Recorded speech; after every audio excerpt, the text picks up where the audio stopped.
Hello दोस्तों, स्वागत है आपका आज की इस वीडियो में। और इस वाली वीडियो में हम politics in India since independence के इंपॉर्टेंट लॉन्ग क्वेश्चंस देखेंगे। इससे पिछली वीडियोस में मैंने आपको एमसीक्यू और शॉर्ट क्वेश्चंस कराए थे, दोनों ही बुक के, एमसीक्यू भी और शॉर्ट क्वेश्चंस भी। और साथ में ही जो पिछली वीडियो थी मेरी, उसमें मैंने इंपॉर्टेंट लॉन्ग क्वेश्चन कराए थे आपका कंटेम्प्रेरी वर्ल्ड पॉलिटिक्स वाली बुक के। इस वाली बुक में मैं जो भी इंपॉर्टेंट क्वेश्चन हैं उनको डिस्कस करूँगा। तो चलिए इस वीडियो को स्टार्ट करते हैं।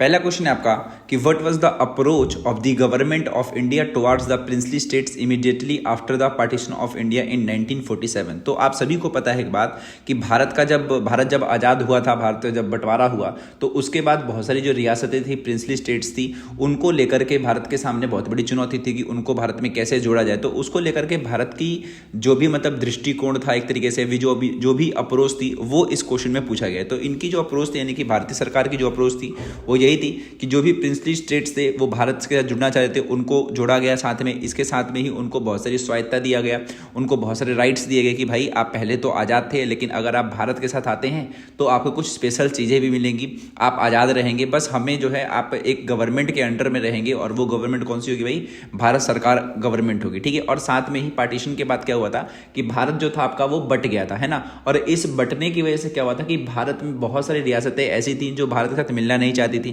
तो भारत सरकार ने सोचा कि अगर हम इनको नहीं मिलाएंगे तो नॉर्मल सी बात है कि हमारे देश के भीतर में ही बहुत सारे देश बन जाएंगे, है ना। तो उन सभी को भी मिलाया गया भारत सरकार के द्वारा ही। और इसमें जो महत्वपूर्ण भूमिका निभाई थी वो किसने निभाई थी? सरदार वल्लभ भाई पटेल ने, ठीक है। तो ये एक क्वेश्चन आता है आपका 4 मार्क्स में देखने को मिल जाएगा। इसको आप और बेहतरीन तरीके से लिख सकते हैं। ये तो वैसे भी मैं डिस्कस कर रहा हूँ, केवल इंपॉर्टेंट क्वेश्चन जो आ सकते हैं, तो ये केवल समझाने के पर्पज से मैं आपको बता रहा हूँ।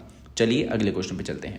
अगला क्वेश्चन है describe briefly any 4 problems face in the process of the partition in India. यानी कि हमें बताना है जब भारत का बंटवारा हुआ था तो कौन कौन सी प्रॉब्लम्स आई थी, हमें 4 बतानी है। तो जो सबसे पहली जो प्रॉब्लम थी वो यही थी कि बहुत बड़े स्तर पर यहाँ पर दंगे हुए थे हिंदू और मुस्लिम के बीच में। साथ में ही भारत का बंटवारा हुआ था, यानी कि टेरिटोरियल डिवीजन, ये भी एक प्रॉब्लम थी। तीसरा ये हुआ कि दोनों ही तरफ में शरणार्थी और अल्पसंख्यक लोग जो थे वो डिस्प्लेस हो गए थे बेसिकली, और बहुत ही ज़्यादा समस्याओं से वो जूझ रहे थे। और साथ में ही भारत को अगर राष्ट्र के रूप में बनना था तो नॉर्मल सी बात है कि इस देश के बंटवारे के बाद इसको जोड़ पाना बड़ा मुश्किल काम था। और ये 4 जो थी अलग अलग प्रॉब्लम्स थी जो इंडिया ने फेस करी थी after the partition of India. Okay, चलिए अगला क्वेश्चन है आपका Congress as a social and ideological coalition के ऊपर क्वेश्चन आता है आपका कि Congress had remain a social and ideological coalition for long period, justify the statement. तो हमें बताना है कि कांग्रेस जो आपका है वो एक लंबे समय तक एक सामाजिक और वैचारिक गठबंधन बनी रही, इस कथन को उचित ठहराइए।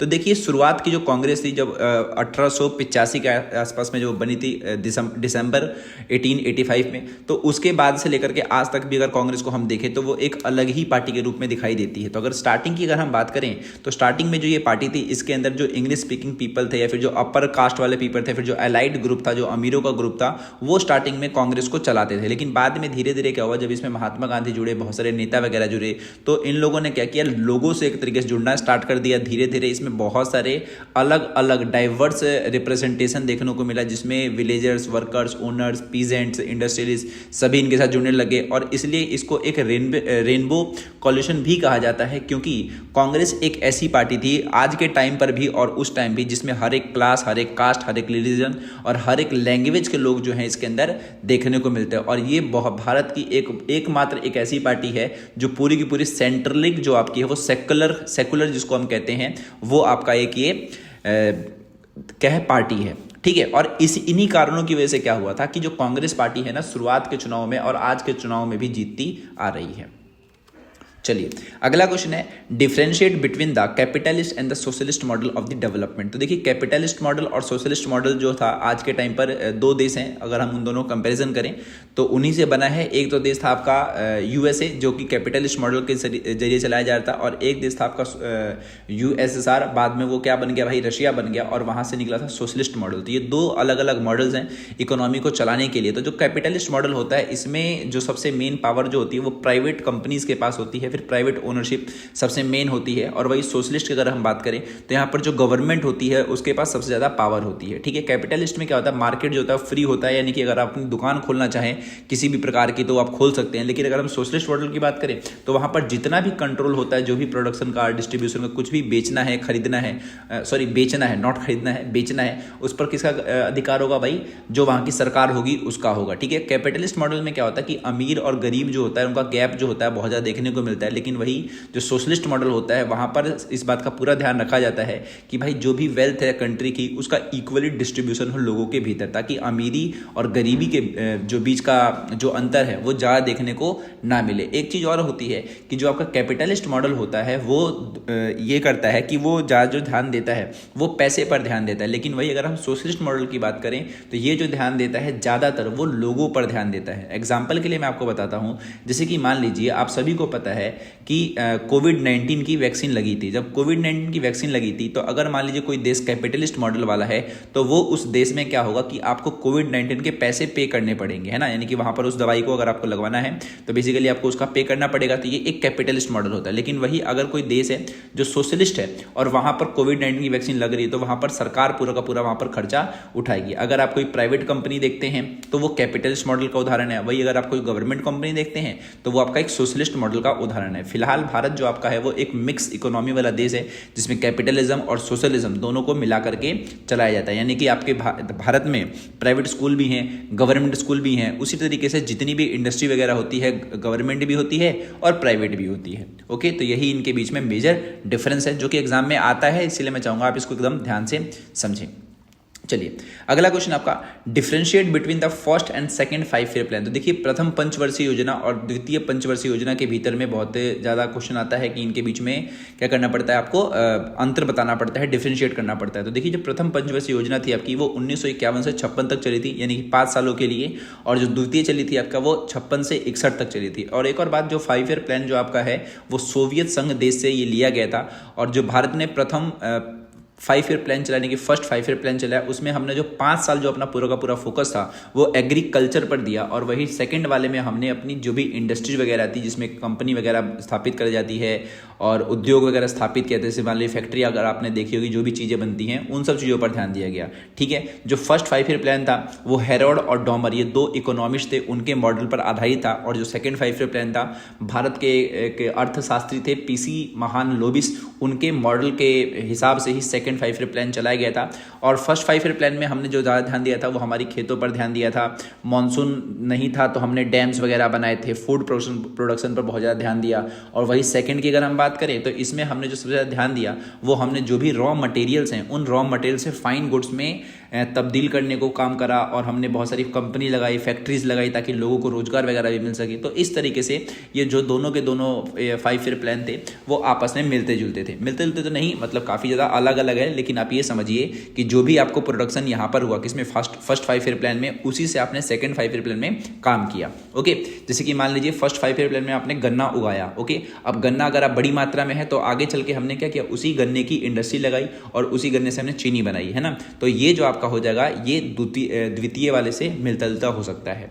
ठीक है, तो यही दोनों के दो जो ये आपके 5 ईयर प्लान है इनके बीच में मेजर डिफरेंस है। एक और बात, जो फर्स्ट 5 ईयर प्लान है इसमें बहुत ही हमने धीमी गति से काम किया था, क्योंकि एग्रीकल्चर जो आपका है इसमें काफ़ी ज़्यादा समय लगता है। लेकिन जो सेकंड 5 ईयर प्लान था इसमें हमने रैपिड ग्रोथ करी थी, क्योंकि इसमें मशीनों द्वारा काम हो रहा था। ठीक है, तो ये वाला स्लो डाउन है और ये आपका रैपिड ग्रोथ है। कौन सा वाला 5 ईयर प्लान जो फर्स्ट चला एग्रीकल्चर वाला वो स्लो वाला था, और जो आपका द्वितीय है वो काफ़ी ज़्यादा रैपिड तरीके से था। अगला क्वेश्चन देखते हैं। अगला क्वेश्चन आपका directive principle of state policy जुड़ा हुआ क्वेश्चन है ये, state any 2 directive principle of state policy related to foreign affairs policy. तो हमने भारत में जो भी विदेश नीति बनाई थी उस विदेश नीति से संबंधित राज्य के नीति निर्देशक सिद्धांतों के 2 प्रावधान हमें बताने हैं। तो जो भी हमने विदेश नीति बताई थी उसमें हमने 2 बातों का ध्यान रखा। पहला हमने ये रखा कि भाई जो भी हम दूसरे देशों से जो भी संबंध वगैरह बनाएंगे वो उसके साथ में हमारे पूरे के पूरे विश्व में हम अपनी सुरक्षा का भी हम ध्यान देंगे और अंतर्राष्ट्रीय शांति का भी हम ध्यान देंगे, ताकि जो भारत है, भारत अगर आगे बढ़ रहा है तो भारत बढ़ने के साथ में पूरे विश्व में शांति भी बनी रहे और हम अपना विकास भी करते रहें, किसी देश को गुलाम ना बनाना पड़े। और किसी भी देश के साथ अगर हम संबंध बना रहे हैं तो वो जो संबंध हम बनाएंगे वो न्याय संगत और सम्मानजनक बनाएंगे। बेसिकली यानी कि आप ये समझिए कि भारत अगर किसी दूसरे देश से दोस्ती कर रहा है, उससे अपने जो रिश्ते हैं वो सही कर रहा है, तो उसको इस बात का पूरा ध्यान रखेगा ये कि उसके साथ हमारे जो भी रिश्ते हैं वो काफ़ी अच्छे हैं, शांति से बने हुए हैं और हमारी जो सुरक्षा है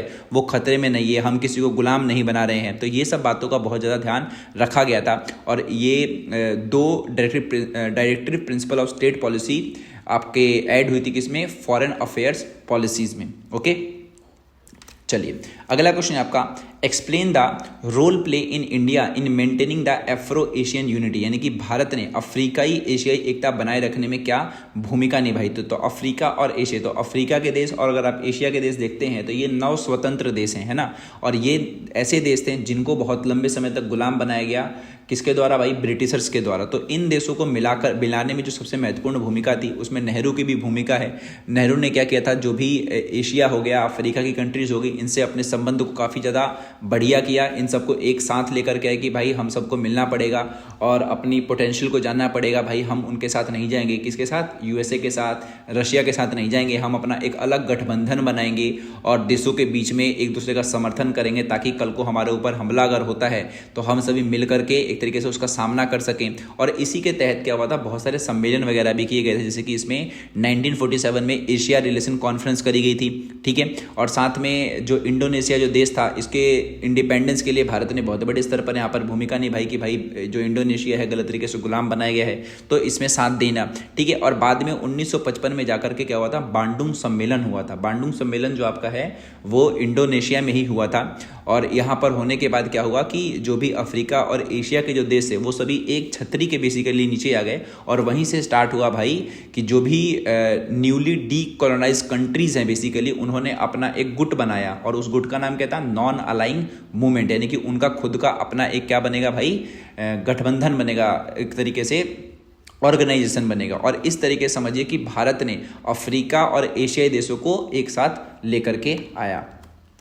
चलिए अगला क्वेश्चन है आपका कि भारतीय राजनीति में दल बदल का क्या अर्थ है, इस प्रथा की 2 हानियां हमें बतानी है कि what does defection stand for in Indian politics, highlight any 2 demerits of this practice. तो आपने डिफेक्शन के बारे में पहले भी सुन रखा होगा और रूबरू आप वाकिफ भी होंगे, अगर आप भारत में रहते हैं तो आप ज़्यादातर ये देखते भी होंगे कि बहुत सारे जो नेता हैं वो अपनी पार्टी छोड़ करके किसी दूसरी पार्टी में चले जाते हैं, है ना, तो उसको दल बदल आप कह सकते हैं। बट अगर इसकी डेफिनेशन आपको लिखनी हो तो हमेशा ध्यान रखें कि जब कोई इलेक्टिव रिप्रेजेंटेटिव होता है, जैसे कि मान लीजिए कि चुनाव हो रहे हैं और मैं कांग्रेस पार्टी से खड़ा हूं और कांग्रेस पार्टी से मैं खड़ा हूं और चुनाव में जीत गया और जीतने के बाद क्या कर रहा हूं, मैं कांग्रेस को छोड़ करके बीजेपी को ज्वाइन कर ले रहा हूं बेसिकली, तो यहां पर मैं इस चीज को क्या बोलूंगा, दल बदल बोलूंगा। क्या बोलूंगा भाई, दल बदल, यानी कि when an elected representative leave the party they one under and join another party. तो हमेशा ध्यान रखें कि आपने जिस पार्टी को ज्वाइन करके चुनाव जीता था और उसके बाद आपने उस पार्टी को छोड़कर किसी और पार्टी को अपना लिया तो आप क्या कहलाएंगे भाई, एक तरीके से दल बदलू कहलाएंगे या फिर डिफेक्शन, इसको दल बदल आप कह सकते हैं। इसकी हानि यही है भाई कि राजनीतिक अस्थिरता देखने को मिलती है, बहुत सारे जो राज्य की सरकारें हैं वो गिर जाती हैं और एक तरीके से इससे अवसरवाद को बढ़ावा दिया जाता है। बेसिकली अवसरवाद का मतलब ये समझिए कि जहां आपको ज़्यादा पैसा मिल रहा है, अपने खुद के गेन के लिए आप अपनी पार्टी को छोड़ करके उधर की तरफ चले जा रहे हैं और लोगों का थोड़ा सा भरोसा भी कम होता है राजनीति वगैरह पर, लोकतंत्र पर, कि भाई हमने तो कांग्रेस को समझ करके इस बंदे को वोट किया और ये बंदा भाजपा में चला गया तो फिर क्या ही मतलब बनता है लोकतंत्र का, है ना। तो ये इसके कुछ क्या है, डीमेरिट्स पॉइंट्स हैं, किसके, डिफेक्शन के। हालांकि इसको रोकने के लिए नियम भी लाया गया है, फिलहाल उसकी हमें इसमें जिक्र नहीं करना है, तो हम अगले क्वेश्चन पे चलेंगे। अगला क्वेश्चन देखिए, what is means by Privi purse, Privi, okay, Privi, इस बात का ध्यान रखें, Privi purse, why did Indira Gandhi insist on abolishing them in 1970। देखिए प्रीवी पर्स जो आपका होता है ये एक गवर्नमेंट अलाउंस था जो कि प्रिंसली स्टेट्स को मिलता था, थोड़े बहुत पैसे वगैरह मिलते थे जब उन लोगों ने एक तरीके से भारत सरकार के साथ अपनी रियासतों को जोड़ दिया था, है ना। तो जो भी रेवेन्यू हो गया, कुछ स्टेटस मिल गया, उनको थोड़ी बहुत पावर दे दी गई, तो उसी को प्रीवी पर्स कहा गया था। किसको, राजा महाराजा को। जब आपने फर्स्ट चैप्टर पढ़ा था तो उसमें कितने रजवाड़े थे, 565 रजवाड़े थे। उन सभी रजवाड़ों को जब भारत में मिलाया गया तो उनको बोला गया भाई कि आप तो भारत सरकार के अधीन आप आ गए, अब आपका काम तो चलेगा नहीं, क्योंकि पहले तो आप शासन करते थे, लेकिन अब आप शासन नहीं करते, अब शासन कौन करेगा? भारत सरकार करेगी। तो इसीलिए आपको कुछ मिलना चाहिए। तो जो भी अलाउंस मिलते थे प्रिंसली स्टेट्स रूलर्स को, उसी को प्रीवी पर्स बोला गया। और 1970 के टाइम पर क्या हुआ कि इंदिरा गांधी ने इसको पूरी तरीके से खत्म करने की बात ठान दी।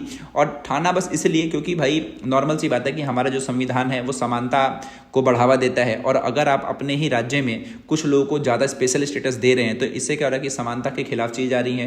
भारत में आर्थिक न्याय नहीं हो रहा है क्योंकि आप उनको ज़्यादा तवज्जो दे रहे हो, उनको अलग से पैसे आप दे रहे हो। तो इन सब चीज़ों को लेकर के इंदिरा गांधी ने क्या किया, प्रीवी पर्स की समाप्ति की बात करी, और बहुत सारे लोगों को सपोर्ट भी मिला। कुछ नेता ऐसे भी थे जिन्होंने इस चीज़ को मानने से मना कर दिया। लेकिन जैसे ही इंदिरा गांधी आती हैं एक तरीके से पावर में, उन्होंने एक तरीके से इस चीज़ को पूरे तरीके से अबॉलिश कर दिया और संविधान में संशोधन करके प्रीवी पर्स की पूरी तरीके से समाप्ति कर दी। तो यही था आपका प्रीवी पर्स। चलिए अगला क्वेश्चन है, 1975 में आपातकाल की घोषणा के परिणामों का मूल्यांकन करना है हमें। तो यानी कि हमें बताना है consequences of the declaration of emergency in 1975। तो कौन कौन से कंसिक्वेंस देखे गए? तो भारत में 25 जून 1975 को आपातकाल लगाया गया था। अब जब आपातकाल लग गया तो कौन कौन से परिणाम देखने को मिले? तो सबसे पहला परिणाम ये था कि जो भी लोगों के फंडामेंटल राइट्स है उनको हटा दिया गया, जो भी जुडिशरी थी उनकी पावर को दबा दिया गया, जो सरकारें थी उसने क्या किया कि प्रेस जो है उसके ऊपर सेंसरशिप लागू कर दिया। सेंसरशिप का मतलब होता है कि जो भी अखबार वगैरह हैं उनको रोक लगा देना कि भाई आप जो है क्या कर सकते हैं, कुछ भी अगर आपको छापना है तो आपको पूछना पड़ेगा। साथ में जो भी विपक्ष की पार्टी थी या फिर जो विपक्ष के लोग थे और जो भी नेता वगैरह थे उन सभी को जेल में डाल दिया गया। तो यही क्या है आपके कंसिक्वेंसेस, जो कि बहुत ज़्यादा गलत चीज़ें हैं ये। और इससे हमने सबक बस ये सीखा कि जो भी पीएम है, प्रेसिडेंट है और जो आपका क्या है वाइस प्रेसिडेंट है, इनको एक तरीके से इसमें थोड़ी बहुत चेंजेस कर दिया गया कि भाई इनके इलेक्शन पर अगर कोई केस करता है कि आप गलत तरीके से जीते हैं तो वो उस चीज़ को ऊपर अलाउ कर दिया कि आप केस वगैरह नहीं कर सकते हैं। क्योंकि इंदिरा गांधी जब प्रधानमंत्री बनी हुई थी तो उनके ऊपर केस हो गया था कि भाई आप गलत तरीके से चुनाव लड़ी हैं। तो इंदिरा गांधी ने वो नियम ही बदल दिया कि भाई आप इनके इलेक्शन पर क्या नहीं कर सकते, आप इनके इलेक्शन पर कोई केस ही वगैरह नहीं कर सकते। तो ये सब चीज़ें बहुत सारी इसमें चेंज करे गए थे, तो ये परिणाम में ही काउंट हो जाएगा। बाद में इन सब चीज़ों को ठीक भी किया गया था कि भाई ये जो चीज़ें करी हैं, और इंदिरा गांधी ने ये तक कर लिया था, परिणाम में ही लिख देंगे आप, कि उन्होंने जब आपातकाल लगाया तो साथ में ये भी कर दिया कि जो प्रधानमंत्री की पोस्ट होती है ना 5 साल की, उसको 6 साल कर दिया। जैसे कि अभी प्रधानमंत्री मोदी हैं तो वो कितने साल के लिए बने? वो 5 साल के लिए बने हैं। लेकिन इंदिरा गांधी ने अपने टाइम पर क्या किया था कि 5 साल को बढ़ा करके 6 साल कर दिया। तो ये सब बहुत सारी चीज़ें उन्होंने करी थी, हालांकि उनका खामियाजा उनको भुगतना पड़ा। खैर ये क्वेश्चन में आप ये 4-5 पॉइंट ही बता सकते हैं परिणाम अगर आपसे पूछता है तो। चलिए अगला क्वेश्चन है, 1975 में आपातकाल की घोषणा के 4 प्रमुख कारणों का हमें वर्णन करना है। यानी कि आखिर किन कारणों की वजह से आखिर जो इमरजेंसी है वो लगाई गई। यानी कि describe any 4 circumstances for the proclamation of the emergency in 1975। एक और बात ध्यान रखें कि जो क्या कहते हैं उसको, आपातकाल जो लगता है, इमरजेंसी जो लगती है वो राष्ट्रपति लगाता है। यानी कि और उस टाइम राष्ट्रपति कौन थे भाई? फखरुद्दीन अली अहमद। फखरुद्दीन अली अहमद ने एक तरीके से वहाँ पर आपातकाल लगाया था। इंदिरा गांधी ने नहीं लगाया था, फखरुद्दीन अली अहमद ने लगाया था। वो बात अलग है कि इंदिरा गांधी ने बोला था। ओके खैर, तो हमें बात करनी है परिस्थितियां जिसकी वजह से आपातकाल लगाया गया। तो परिस्थितियां यही थी भाई कि पूरे के पूरे भारत में आंदोलन चल रहे थे, और जो बिहार और गुजरात है यहाँ से आंदोलन की स्टार्ट होती है, और इसके बाद नक्सलवादी आंदोलन चलता है। पूरे के पूरे देश में रेलवे स्ट्राइक स्टार्ट हो जाती है, और इंदिरा गांधी का जो चुनाव था वो अवैध भी घोषित हो जाता है, क्योंकि इन्होंने जो चुनाव लड़ा था राज नारायण के खिलाफ, वो जो था उसमें इन्होंने सरकारी कर्मचारियों का थोड़ा सा सहयोग ले लिया था, जो कि गलत बात होती है। गलत बात क्या मतलब असंवैधानिक है, आप ऐसे नहीं कर सकते। और इसकी वजह से इंदिरा गांधी के चुनाव को अवैध घोषित कर दिया था सरकार ने, इलाहाबाद हाईकोर्ट ने। और ये जो चीज़ें हैं इतने बड़े स्तर पर हो गई थी कि सरकार के खिलाफ बहुत सारे लोग जुड़ गए थे, है ना। और इन स्थितियों को संभाल पाना बहुत ज़्यादा मुश्किल था, और इसीलिए इंदिरा गांधी ने राष्ट्रपति को कॉल करके बोला कि भाई भारत में आपातकाल लगा दीजिए, और ठीक 25 जून 1975 को भारत में आपातकाल लगा दिया गया। तो ये वो स्थितियां थी। चलिए अगला क्वेश्चन है, which 3 lesson do we learn from the regional aspiration and 3 accommodation as an integral part of democratic politics. तो हम क्षेत्रीय आकांक्षाओं और उनके समायोजन से लोकतांत्रिक राजनीति का एक अभिन्न अंग होने के रूप में कौन कौन से 3 पार्ट सीखते हैं। तो जब आपने रीजनल एस्पिरेशन वाला चैप्टर पढ़ा था तो उसमें 3 बातें हमने कौन कौन सी पढ़ी थी। देखिए 3 बातें यही पढ़ी कि जो भी लोगों की आकांक्षाएं हैं, यानी कि जो भी रीजनल एस्पिरेशन है उनका हमें ध्यान रखना चाहिए, वरना क्या होगा, वो नॉर्मल सी बात है, वो एक तरीके से आतंकवाद की तरफ बढ़ सकते हैं या फिर विद्रोह वगैरह कर सकते हैं, है ना। और ये भी जरूरी होता है कि हर एक देश में लोकतांत्रिक चर्चाएं होती रहनी चाहिए, ताकि जो भी आपके देश के लोग हैं उनको भी ऐसा लगे कि भाई हमारे पास भी पावर वगैरह है, सत्ता की साझेदारी होनी चाहिए। और तब अगर ऐसा हम करते हैं तो नॉर्मल सी बात है, आपका जो देश है वो बन करके रहेगा। देखिए, अगर भारत को अगर आप देखते हैं तो भारत ने क्या किया कि जो भी यहाँ की क्षेत्रीय आकांक्षाएं उनको सुना, उनको समझा और उनको सहायता प्रदान करी। सभी जो राज्य हैं उन सभी को डेमोक्रेटिक पावर दे रखी है,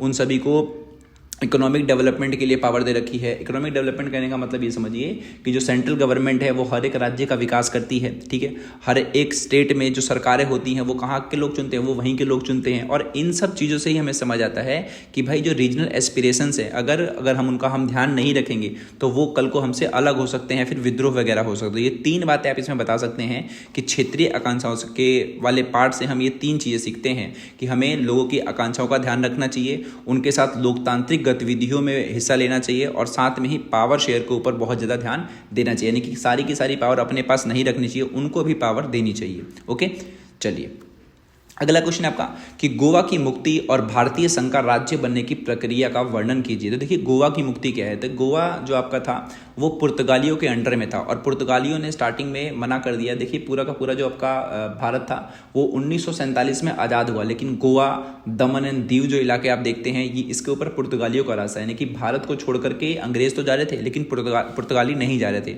और स्टार्टिंग में उन लोगों ने मना कर दिया भाई कि हम गोवा, दीव और दमन को क्या नहीं करेंगे, आज़ाद हम नहीं करेंगे। शुरू में यही बात चली, लेकिन बाद में बड़े स्तर पर आंदोलन वगैरह होता है और इस आंदोलन में ही इस बात को देख लिया जाता है कि भाई जो पुर्तगाली है उनको जाना पड़ेगा और मिलिट्री एक्शन करते हैं। और उस टाइम जो मिलिट्री एक्शन चलता है वो ऑपरेशन विजय चलता है और दिसंबर 1961 में बहुत ही बड़े स्तर पर मूवमेंट वगैरह चलाए जाते हैं और गोवा, दीव और दमन को एक तरीके से आज़ाद करा लिया जाता है। किससे?